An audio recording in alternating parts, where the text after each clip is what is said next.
ওরে যদি আজ ধরতাম রে বাইরে ভিটার সামরা উড়াই লাইলাম হইলে বুবার ঘরের বাবা আরেকদিন যদি খালি গাছের নিচে দেখমু তোরে গাছের লগে বাইন্দা বিডামু।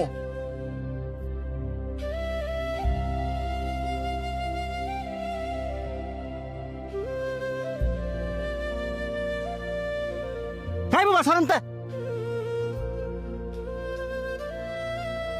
তোরে না করছি এই ময়লা কাপড় আমার সামনে না আইতি তোর শরীরের গন্ধ যে আমার সহ্য হয় না এটা কি তুই বুঝস না?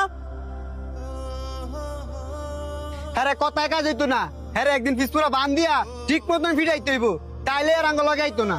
বাহ, খুব সুন্দর কথা কইছস।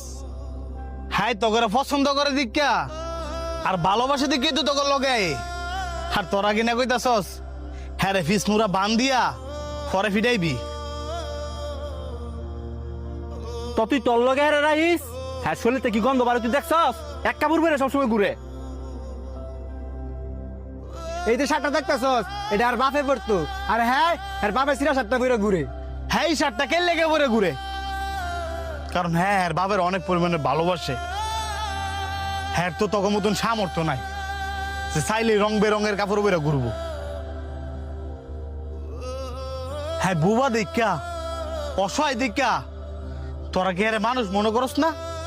এই যে হ্যাঁ মনে আঘাত দিয়ে দিয়ে কথা কস, হ্যাঁ কি মনের ভিতরে কষ্ট পায় না? এই তোরা কি জানোস না হ্যাঁ মুখে কইতে না পারলো কানে সবে শুনে।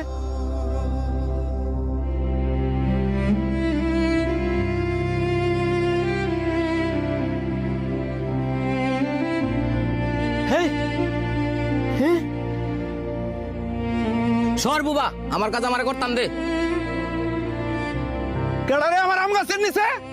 কাকা ওই যে হ্যাঁ এই বুবাই হ্যাঁ না করার পর ওই গাছ উইটাল দিছে। বুবা তোরে আজকে আমি খাইছি।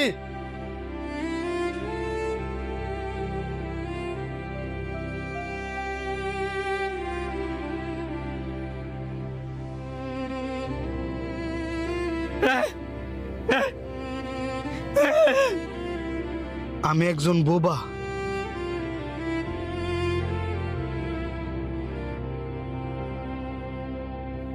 আমি চাইলেও কারোর সাথে কথা বলতে পারি না। সবারই তো মন আছে, আমারও মন আছে, তার মানে এই নয় আমি বুবা দেখা আমার মনটাও বুবা। এই যে আমার মানুষ মারে বহে, আমার মনে কত কষ্ট